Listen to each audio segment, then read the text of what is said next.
industrializadas como Irán, Egipto, Uruguay, que establecen que la ley aplicable debe ser la ley del lugar de la ejecución o la ley del lugar de la celebración, o bien el principio domiciliario común. Por consiguiente, la primera premisa fundamental es que se trata de un contrato de carácter internacional. Y ese contrato de carácter internacional permite a la autonomía designar el ordenamiento jurídico. Cuando yo era joven, decía Philippe Fouchard, ya desaparecido en un accidente dramático y familiar en Alexandría, que cuando uno habla de derecho contractual y arbitraje no es conflictualista. El conflictualismo era del siglo XII, siglo XIII, y hoy en día se habla del derecho material directo. Es una verdad a media. ¿Y por qué una verdad a media? Porque también, como bien lo dijo mi predecesor, que lo escuché atentamente, existen los conceptos de calificación. Y el derecho internacional privado conflictual tiene tres elementos básicos para uno manejar esta disciplina: la calificación internacional, l'ordre public internacional y el reenvío. ¿Y por qué traigo esto a colación? Por una sencilla razón. Si yo no entro a calificar si un contrato es interno o internacional, puedo incurrir en una serie de vicios que me puede costar justamente la adecuación de un derecho en un contencioso internacional. El Código de Panamá de Derecho Internacional Privado, compuesto de 160 artículos, comienza a decir cuándo una relación se reputa internacional. Una relación se reputa internacional cuando los cocontractantes se encuentran domiciliados en países diferentes. Es una definición del artículo primero de la Convención de Viena del 11 de abril de 1980. Pero también un contrato se reputa internacional cuando contiene una prestación de bienes, servicios y capital que produzca efectos transfrontalieros. Es decir, vuelve y entra el dominio de los sujetos que generan riqueza. Un contrato que produce una prestación de bienes, servicios y capital que produzca efectos transfronterizos. Ejemplo, la compra y venta de crudo son bienes, de Irán a Santiago de Chile, un contrato de bienes transfronterizo. También puede tener un contrato de servicios.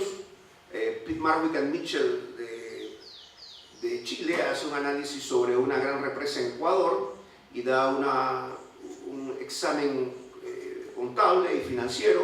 Ese es un servicio transfronterizo y por consiguiente se trata de una relación no interna sino internacional. Y también está el tema de una obligación de capital, un leasing que haga la TAM o haga Copa Internacional para comprar unos points financiados por una corporación de leasing internacional en Montreal. Significa que está el propietario económico, el propietario explotador y el capital canadiense que financia la empresa chilena o panameña de aviación. Por consiguiente está el tríptico de las obligaciones de bienes, servicios y capital, que esta definición que se introduce en el Código de Derecho Internacional Privado es producto de la decisión de la International Chamber of Commerce, que señala cuando un arbitraje es internacional y lo adoptamos a una relación de carácter internacional. Y por último, está la parte metodológica clásica de decir que una relación se reputa internacional cuando contiene factores de conexión suficientemente significativos o intensamente significativos que permiten la opción de dos o más legislaciones llevando a cabo justamente la elaboración de la interpretación conflictual. ¿Y por qué hago este aterrizaje? Simplemente porque en la vida nosotros como litigantes vemos situaciones jurídicas importantes. Tuvimos el caso de la holding de CEP, de un francés que hace una gran inversión en Panamá, con una asociada a una paper company de Panamá, y que realmente gana la licitación provisionalmente. Luego el gobierno de Mireya Moscoso le revoca la concesión por especular y va al contencioso administrativo. El contencioso administrativo pierde porque justamente había una mora, pero se da cuenta que hay un tratado panameño-francés o franco-panameño de la protección a la inversión y la sede del arbitraje es en Washington, la Convención de Washington de 1965, que Francia y Panamá somos signatarios. Pero como en el fondo el inversionista Jean-Marc Parenti, corso francés, no había hecho una real inversión, no tenía los presupuestos para llegar a Washington a presentar la denuncia por violación a los contratos de inversión vis-à-vis del Estado panameño. ¿Qué hace Jean-Marc Parenti? Jean-Marc Parenti contrata a 3 panameños, no digo el nombre, y crea un arbitraje internacional en Panamá basado en reglas domésticas de la Cámara de Comercio y Construcción panameña y condena en oída parte al Estado panameño y a la nación a daños y perjuicios por incumplimiento de contrato. Y cuando se dicta el fallo, mediante un procedimiento de la CAPAC, de la Cámara de Comercio Internacional, de la Cámara de Comercio Local de Construcción de Panamá, señala que esta resolución arbitral se fundamenta en la Convención de Washington y en el reglamento de 1978. Por consiguiente, habían varios vicios del laudo arbitral. El primero, que la parte vencida en el pleito no había sido notificada. Y segundo, que un arbitraje de inversión de naturaleza transfronteriza había sido desnaturalizado como un arbitraje doméstico a fin justamente de tener un fallo favorable sin pasar justamente por las reglas de arbitraje mundial. Como consecuencia directa se impugnó el laudo arbitral y fue anulado por varias razones, una por violación al principio del contradictorio, otra porque había violado el principio de la propia naturaleza de arbitrabilidad, y prácticamente fue a un contencioso en Francia y se confirmó nuevamente. Es decir, ¿cuál fue el tema aquí importante? Que se manipuló la relación jurídica de carácter internacional. Yo pude internacionalizar una situación que no es internacional para buscar una especie de forum shopping, o yo puedo desnacionalizar una relación para obtener una ventaja. Por eso la primera calificación que yo tengo siempre es saber si estoy frente a una relación caracterizada como internacional o no. El segundo aspecto, además de la libertad de elección del derecho, es cómo se elige la ley aplicable. Los contratos internacionales tienen una gran ventaja. La autonomía y la voluntad de las partes no es la misma en una relación de derecho interno que en una relación de derecho internacional. Si yo estoy vendiendo piña en Santiago de Chile a un indostán cuyo codeudor es un suizo, la economía de esa transacción se perfecciona en Chile. Por consiguiente, ese es un contrato totalmente doméstico, nacional, e irrelevante los factores de conexión de extranjería. Pero si los contratos son de efectos internacionales, el poder de la autonomía y la voluntad de las partes me permite a mí justamente designar varias leyes o una dimensión distinta a la relación de contratación interna. Ejemplo, yo tengo una contratación de exportación de productos chilenos a México.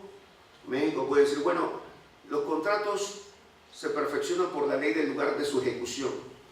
Es decir, la entrega de la mercadería chilena se va a dar en Tampico, el puerto de Tampico, y por consiguiente la ley natural de este contrato de exportación, de compraventa de frutas de Chile, que es uno de los más reputados del mundo, se somete a la ley del lugar de la entrega. El centro gravitacional es la ley del lugar de la ejecución del contrato. La prestación característica que dice Adolf Schnitzler en Switzerland. Pero ¿qué dicen los chilenos? Los chilenos, que un chileno vale por dos judíos, dicen, no, yo no acepto que la ley aplicable sea la ley mexicana, que yo tengo cierta desconfianza de la tierra de Pancho Villa, no way. Yo prefiero una ley distinta, una ley neutral, una ley que verdaderamente me sienta cómodo en caso de divergencia o de conflicto, y por consiguiente digo, la ley aplicable a un contrato de exportación de frutas, de productos chilenos a México, escogemos la ley de Suiza, de Ginebra. ¿Y por qué? Porque Suiza es uno de los países, una de las jurisdicciones más importantes en materia de clasificación de commodities, y por consiguiente tiene una tradición, una expertise. Y tanto para el comprador mexicano como para el vendedor chileno se sienten cómodos porque es una ley neutra, conocida en el mercado internacional, y que hay todo un expertise en esta materia, y por ende ni aplico la ley del lugar de la celebración del contrato que ha podido ser Chile, ni aplico la ley del lugar de la ejecución, sino un tercer ordenamiento jurídico que es la ley del Cantón de Genève. Pero al mismo tiempo, este poder creativo de la autonomía y de la voluntad de las partes hace otro tipo de análisis mucho más riguroso y de cerca en los contratos. Introducir la figura del dépeçage. El dépeçage no es más que la posibilidad de acumular dos leyes o más dentro de un mismo negocio jurídico. Dépeçage, término francés que significa la acumulación, que en materia sucesoral se llama morcellement, Es decir, que yo puedo hacer una especie de distribución normativa de una ley para la conveniencia y efecto de dicho negocio jurídico de carácter internacional. El ejemplo típico son los fideicomisos de un chileno infiel que tiene una relación con su secretaria, hombre casado, constituye un fideicomiso en Panamá, en donde los hijos fuera del matrimonio también se tratan en pie de igualdad. Panamá, que es un país facilitador de muchas cosas, entre comillas. El hijo nace en Uruguay, Montevideo, y constituye un fideicomiso. Y el asesor, un francés chileno, Edouard Picard, constituye el fideicomiso en Panamá, porque es un fideicomiso mucho más barato que en Bermudas, que en Nassau. Además es un fideicomiso que es un instrumento en idioma español. Pero siempre lo agudo del chileno y la suspicacia dice: yo constituyo el fideicomiso en cuanto a su validez y existencia de acuerdo a la jurisdicción panameña, pero en cuanto a la administración y las consecuencias